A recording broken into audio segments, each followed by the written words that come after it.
स्वागत है आपका आज के वीडियो में। और पिछले वीडियो को इतना प्यार और प्रोत्साहन देने के लिए बहुत बहुत धन्यवाद। पिछले वीडियो में हमने संस्कृत में लिंग, वचन और पुरुष क्या होते हैं, उनकी संख्या कितनी होती है, उस सब के बारे में बात की थी। आज उसी कड़ी में हम अकारांत पुल्लिंग शब्दों की बात करेंगे। अकारांत मतलब जिसका अंत अ की ध्वनि से होता है ऐसे शब्द, और जिनका लिंग पुल्लिंग है ऐसे कुछ शब्दों की बात करेंगे। यहाँ पर मैंने वो शब्द लिए हैं जिनका प्रयोग हम अपने दैनिक जीवन में करते हैं और बहुत आसान से शब्द हैं, ताकि आगे जब हम वाक्य निर्माण करें तो हमारे पास वाक्य निर्माण के लिए शब्द होने चाहिए। अभी हम केवल संज्ञा शब्दों की बात कर रहे हैं, क्रिया और वो बातें हम बाद में करेंगे। तो आज हम बात कर रहे हैं अकारांत पुल्लिंग शब्दों की। अब देखिए, इनका तीनों वचनों में हम बात करेंगे कि एक वचन रूप क्या होगा, द्विवचन क्या होगा और बहुवचन रूप क्या होगा। यहाँ पर संस्कृत शब्द लिखे हैं।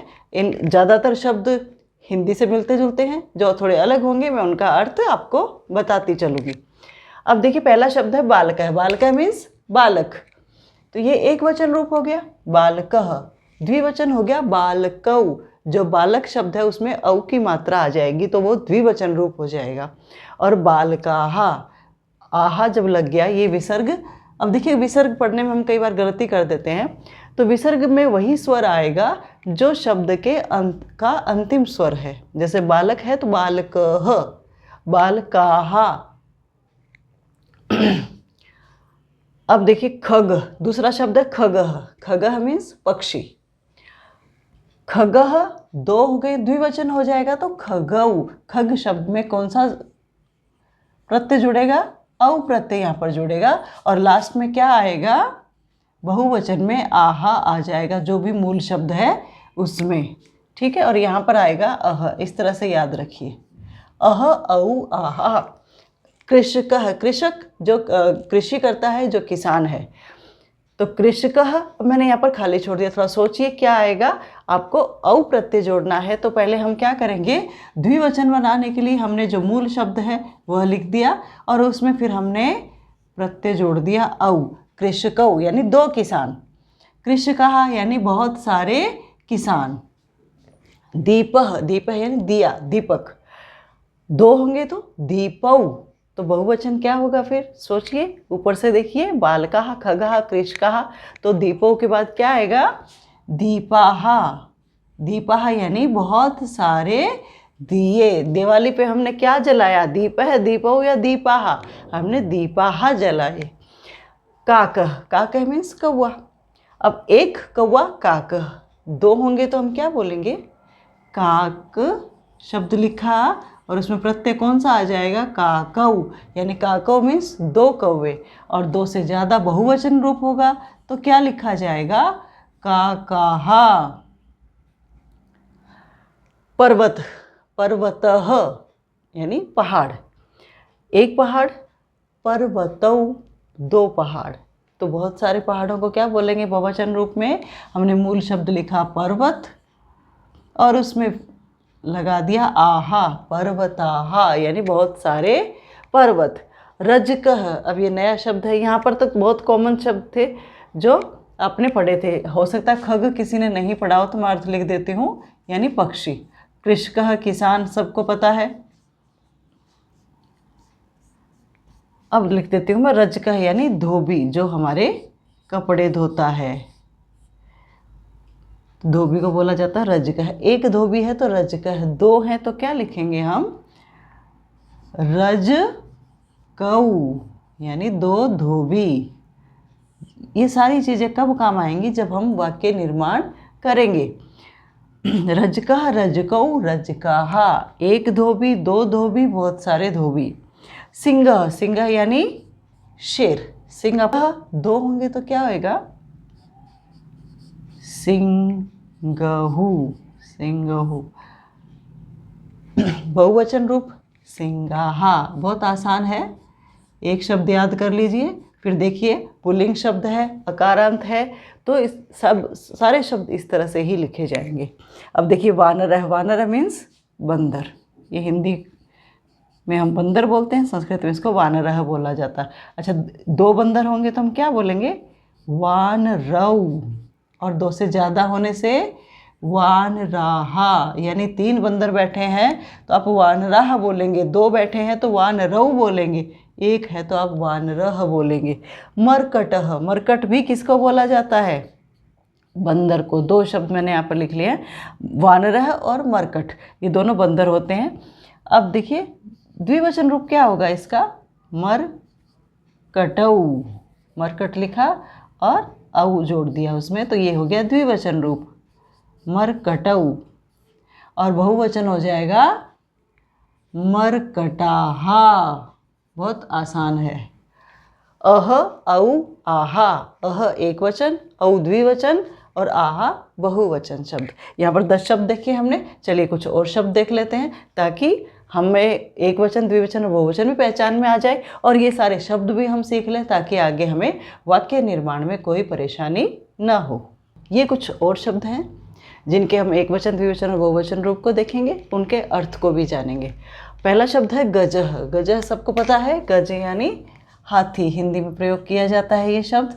तो एक वचन होगा तो गजह, एक हाथी है तो आप लिखेंगे गजह, 2 हैं तो क्या लिखेंगे? गजऊ, औ जोड़ देंगे। और बहुवचन रूप होगा यानी बहुत सारे हाथी होने पे हमें लिखना है गजाहा। मृगह, मृगह यानी देखिए जानवर के लिए भी यूज़ किया जाता है और हिरण, दोनों के लिए इसका प्रयोग किया जाता है। यानी केवल जानवर लिखना हो तो मृग का प्रयोग किया जा सकता है और हिरण के बारे में ही लिखना हो तो भी प्रयोग किया जा सकता है। तो 1 मृग, मृगः, 2 क्या होगा? ऊपर वाला शब्द देखिए मृगौ, बहुत सारे शब्द कर चुके हैं, वो आपको दिमाग में अपने आप आ जाएगा, रट डालिए इस चीज़ को। मृगः, मृगौ, मृगाहा। नरः, नरः यानी मनुष्य, 1 मनुष्य, 2 होंगे तो क्या बोला जाएगा? नरऊ। और 2 से ज़्यादा होने पे नराहा। स्यूत, स्यूत यानी ये शब्द आपने नहीं सुना होगा, थैला, जो कपड़े का थैला होता है उसे स्यूतः कहा जाता है। तो 1 होने पर स्यूतः, 2 होने पर स्यूतौ। बहुवचन रूप क्या होगा इसका? स्यूताहा। याद कर लीजिए कि एक नया शब्द है, ये आपने नहीं सुना होगा। अध्यापकः, अध्यापकः एक वचन, तो द्विवचन रूप क्या होगा? पहले हमने लिख दिया अध्यापक और कौन सा प्रत्यय जोड़ देंगे? औ, अध्यापकौ। बहुवचन हो गया अध्यापकाः। शिक्षकः, शिक्षकौ, शिक्षकाः। शुनक, अब देखिए विद्यार्थी अकारांत नहीं है तो उसको अलग तरीके से हम लिखेंगे। ये हम बात कर रहे हैं केवल अकारांत शब्दों की और जो पुल्लिंग रूप में प्रयोग किए जाते हैं। शुनकः, शुनक क्या होता है? देखिए जो कुत्ता होता है उसको शुनक कहा जाता है। तो शुनकः एक वचन है तो इसका द्विवचन रूप क्या होगा? शुनकऊ। शुनकऊ 2 कुत्ते, और ज़्यादा कुत्ते होंगे तो हम क्या शब्द लिखेंगे? शुनकाहा। क्लियर? अब देखिए शशकः, शशक देखा होगा, एक सफ़ेद सा जानवर जिसके लंबे लंबे कान होते हैं। यस, वो है खरगोश। खरगोश को शशक बोला जाता है। 2 होने पर 2 खरगोश होंगे तो हम शब्द क्या लिखेंगे? शशकौ। और 2 से ज़्यादा होंगे तो हम लिखेंगे शशकाहा। यानी आप किसी चिड़ियाघर में गए, आपने खरगोश देखे बहुत सारे, तो आप इनमें से कौन सा शब्द का प्रयोग करेंगे उनके लिए? शशका, शशकौ, शशकाहा, शशकाहा। आप उसमें से एक अपने घर ले आए तो शशकः। कपोतः, कपोतः यानी कबूतर, मिलता जुलता शब्द है कबूतर, कपोतः। 1 कपोतः, 2 क्या होंगे फिर? कपोतौ। और बहुवचन रूप होगा इसका कपोताहा। मीनः, अब देखिए मीन का मतलब क्या होता है? मछली। मछली जो है स्त्रीलिंग शब्द है, लेकिन संस्कृत में मीन जो शब्द है वो पुल्लिंग शब्द है। तो एक वचन एक मछली होने से मीनः लिखेंगे हम, और द्विवचन होने से मैं यहाँ पे इसका मीनिंग लिख देती हूँ, हो सकता है कुछ लोगों को ये पता नहीं हो। मछली, 1 मीनः, द्विवचन रूप क्या होगा? मीनौ। और बहुवचन मीनाहा। नृपः, नृप मीन्स राजा, 1 राजा नृपः, और 2 राजा होंगे तो हम शब्द लिखेंगे उसके लिए नृपऊ, और ज़्यादा होने से यानी नृपा का बहुवचन रूप क्या होगा? नृपाहा। बहुत सारे राजा होंगे तो हम लिखेंगे नृपाहा। दरबार में बहुत सारे राजा बैठे हैं तो दरबार में नृपाहा बैठे हैं। तो ये सारे शब्दों को आप याद कर लीजिए। बस आपको अह, औ और आहा याद करना है। किसमें? अकारांत पुल्लिंग शब्दों में जब उनका जो वचन रूप होगा वो इस तरह से चलेगा। इन शब्दों को याद करिए ताकि आगे हमें वाक्य बनाने में कोई परेशानी ना हो। चलिए अब बात करते हैं पुल्लिंग के बाद स्त्रीलिंग शब्दों की। कुछ स्त्रीलिंग शब्द जिनका हम प्रयोग आगे करने वाले हैं। अब इसमें देखिए एकवचनम, द्विवचनम, बहुवचनम। बालिका, इसका अंत किससे हो रहा है? आ की ध्वनि से हो रहा है, तो ये आकारांत शब्द है। और कौन सा शब्द है? बालिका यानी लड़की, स्त्रीलिंग शब्द। तो यहाँ पर जो जितने भी शब्द मैंने लिखे हैं वो सारे स्त्रीलिंग शब्द हैं और आकारांत शब्द हैं। तो अब देखिए इसमें फर्क क्या पड़ेगा? एक वचन में बालिका है तो द्विवचन में क्या हो गया? जो आ की मात्रा है वो ए में बदल जाती है, बालिके, और बहुवचन में वही पुल्लिंग वाला आहा आता है, बालिकाहा। बालिका, बालिके, बालिकाहा। एक लड़की, दो लड़की, बहुत सारी लड़कियाँ। अब कक्षा, कक्षा आकारांत है, स्त्रीलिंग शब्द है, तो द्विवचन क्या हो जाएगा? जो आ की मात्रा है वो किस में बदल जाती है? ए में बदल जाती है, तो कक्षे। कक्षा, कक्षे, कक्षाहा। एक कक्षा, दो कक्षाएं और बहुत सारी कक्षाएं, 5 कक्षाएं, 6 कक्षाएं, 10 कक्षाएं। शाला, शाला यानी जो स्कूल होता है उसके लिए प्रयोग किया जाता है। तो एक शाला, दो शाले, 2 विद्यालय अगर होंगे तो उसके लिए शाले। अगर 2 से ज़्यादा हैं तो हम क्या करेंगे? शालाहा। यानी यहाँ पर कुछ भी नहीं आ रहा, केवल आ आएगा, आपको अंत में मिलेगा। यहाँ पर उसी का ए हो जाएगा और यहाँ पर क्या हो जाएगा? आहा हो जाएगा। ठीक है। अब मक्षिका, मक्षिका यानी मक्खी। इसका मीनिंग हो सकता है कईयों को नहीं पता होगा। मक्खी, एक मक्खी, मक्षिका। 2 होंगी तो क्या हो जाएगा? क्या बोलेंगे हम बोलेंगे आ की मात्रा ऊपर रख के मक्षिके, 2 मक्खियाँ, मक्षिके। यानी मक्षिके लिख दिया तो आपको 2 नंबर लगाने की या बोलने की जरूरत नहीं। मक्षिके बोल दिया तो ये अंडरस्टूड है कि इसका मतलब है 2 मक्खियों की बात हो रही है। और बहुत सारी हो गई तो मक्षिकाहा। स्थालिका, इसको क्या बोलते हैं? जो खाना खाने की प्लेट होती है, थाली होती है, उसको संस्कृत में बोला जाता है स्थालिका। आकारांत शब्द है, स्त्रीलिंग शब्द है, तो द्विवचन में हो गया स्थालिके, आ की मात्रा ए में बदल गई। और बहुवचन रूप बहुत सीधा सा है, जैसे हमने एक वचन लिख दिया, उसके आगे बस विसर्ग लगा देना है तो स्थालिकाहा हो जाएगा।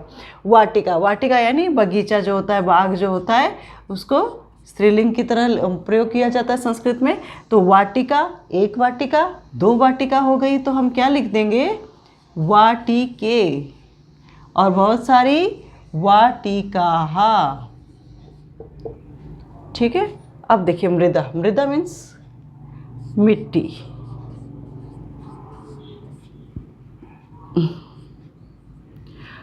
मृदा मीन्स मिट्टी।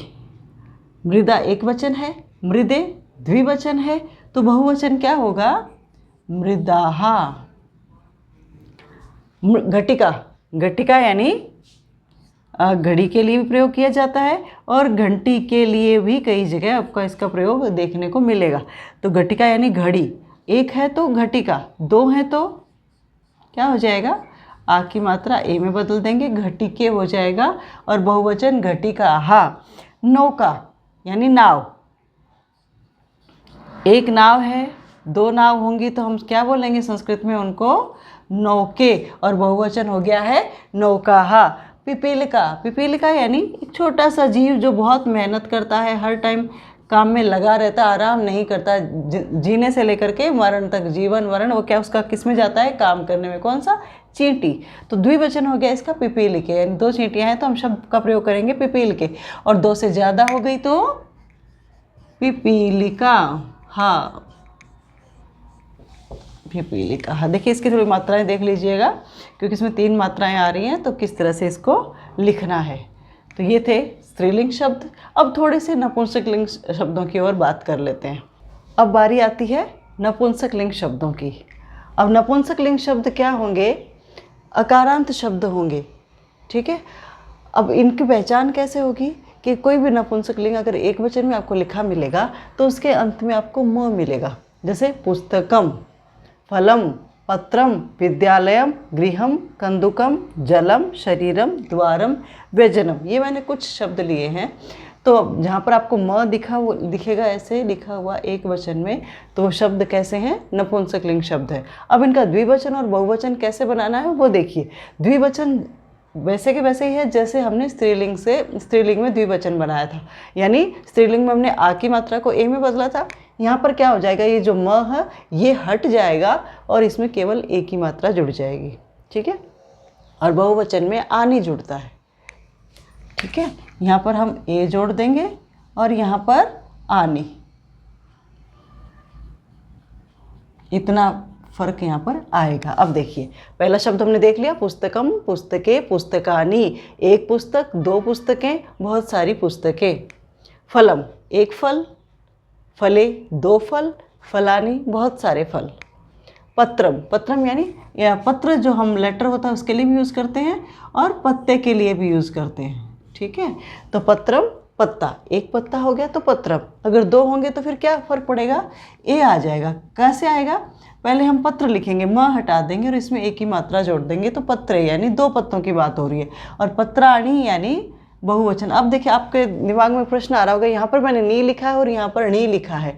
मैंने ऊपर बताया था कि आनी जुड़ जाता है, आनी जो प्रत्यय है वो जुड़ जाएगा, फिर यहाँ पर नी क्यों हो गया? तो देखिए, जब न से पहले र होगा तो वहाँ पर क्या हो जाता है, न और र, सॉरी, न से पहले र और श कहीं पर आपको मिलेगा तो फिर क्या हो जाता है, न में बदल जाता है। यानी पत्राणी र है तो जो न है वो न में बदल गया तो हो गया पत्राणी। विद्यालयम, एक विद्यालय, विद्यालय द्विवचन हो गया यानी दो विद्यालय। विद्याल क्या आएगा फिर, पहले हम ये शब्द लिख देते हैं, विद्यालय आनी, इसमें हमने जोड़ दिया विद्यालयानी। गृहम, गृहम यानी एक घर, गृह यानी दो घर, और बहुवचन रूप क्या होगा इसका, गृहाणी। अब फिर देखिए क्या हुआ है, यहाँ पे र की आवाज़ आई है इसलिए गृहाणी हुआ है। यहाँ पे न से पहले र आया है शब्द में तो न का ण हो गया है। कंदुकम, कंदुकम एक वचन और द्विवचन क्या हो जाएगा, कंदुकम मीन्स गेंद। द्विवचन क्या होगा, दो गेंद हैं तो आपको दो गेंद चाहिए खेलने के लिए तो आप बोलेंगे कंदुके, और बहुत सारी हो गई तो कंदुकानी। जलम, एक वचन नपुंसकलिंग शब्द है तो द्विवचन क्या हो जाएगा, जले, बहुवचन हो जाएगा जलानी। शरीरम, शरीर यानी हम जो हमारा शरीर है, द्विवचन शरीरे तो बहुवचन क्या हो जाएगा, शरीराणी। अब देखिए फिर से र आया है तो न में बदल गया है। द्वारम, द्वारे, द्विवचन हो गया द्वारे, बहुवचन हो गया द्वाराणी। द्वारानी नहीं होगा, द्वाराणी हो जाएगा क्योंकि शब्द में र आया है तो न में बदल जाएगा। व्यजनम, अब व्यजनम मतलब क्या होता है, पंखा, पंखे को संस्कृत में बोलते हैं व्यजनम। तो एक पंखा व्यजनम, दो हो गए व्यजने, तो बहुवचन रूप क्या होगा, हमने लिखा व्यजन और उसमें जोड़ दिया आनी तो व्यजनानी यानी बहुत सारे पंखे। चलिए एक बार फिर से इनको रिवाइज कर लेते हैं शॉर्ट में ताकि आपको अच्छे से याद हो जाए। चलिए एक बार जो हमने सीखा उसको रिवाइज कर लेते हैं ताकि जो फ़र्क पड़ता है, यानी पुल्लिंग से एक वचन द्विवचन बहुवचन रूप क्या होंगे और अकारांत स्त्रीलिंग में क्या क्या होंगे और अकारांत नपुंसकलिंग में क्या होंगे, एक बार एक एक शब्द से हम देख लेते हैं।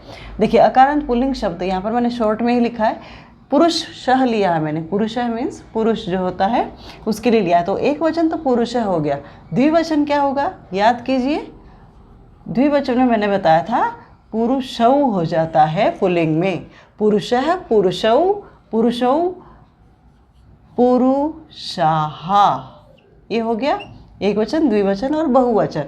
अब स्त्रीलिंग में क्या फ़र्क पड़ता है, देखिए महिला शब्द लिखा हुआ है तो इसका द्विवचन में मैंने बताया था जो आश है मात्रा वो किस में बदल जाएगी, ए में, तो महिले, महिला, महिले। तो बहुवचन क्या बन जाएगा फिर, जो पहला शब्द है एक वचन का है उसी में आगे जस्ट आपको विसर्ग लगाना है। तो महिला, महिले, महिलाहा, एक महिला, दो महिला, बहुत सारी महिलाएं। अब नपुंसक लिंग में मैंने चित्रम शब्द लिया है। चित्रम, देखिए नपुंसक लिंग की एक तो पहचान आपको यही होगी कि आपको एक वचन में म लिखा हुआ मिलेगा। फिर उसका द्विवचन रूप बनाना है तो क्या कर देंगे आप, जैसे यहाँ पर महिले हुआ ऐसे ही हो जाएगा। चित्र आपने शब्द लिखा, म हटा दिया हमने और इसकी जगह क्या आ जाएगा, एक ही मात्रा आ जाती है तो चित्रम, चित्रे। और बहुवचन में क्या आएगा, आनी आएगा। तो यहाँ पर चित्रानी आएगा कि चित्राणी आएगा, देखिए सोचिए कौन सा शब्द सही है, चित्राणी या चित्रानी। देख यहाँ पर कौन सा शब्द सही है, चित्राणी। क्यों, क्योंकि यहाँ पर र की ध्वनि आई है और शब्द में कहीं पर र आने पर जो न है वो किस में बदल जाएगा, ण में। तो ये शब्द हमारा गलत है। चित्रम, चित्रे, चित्राणी, एक चित्र, दो चित्र और बहुत सारे चित्र। तो आशा करती हूँ आज आपको अकारांत पुल्लिंग शब्दों के एकवचन, द्विवचन और बहुवचन रूप, आकारांत स्त्रीलिंग शब्दों के एकवचन, द्विवचन और बहुवचन, और अकारांत नपुंसकलिंग शब्दों के एकवचन, द्विवचन और बहुवचन, ये सारे शब्द आपको समझ में आ गया कि किस तरह से आपको क्या क्या चेंजेस करके उनका जो वचन है वो परिवर्तित करना है। तो वीडियो में लास्ट तक बने रहने के लिए बहुत बहुत धन्यवाद। वीडियो को लाइक कीजिए, शेयर कीजिए और चैनल को अभी तक अगर सब्सक्राइब नहीं किया है तो प्लीज़ सब्सक्राइब कीजिए। धन्यवाद।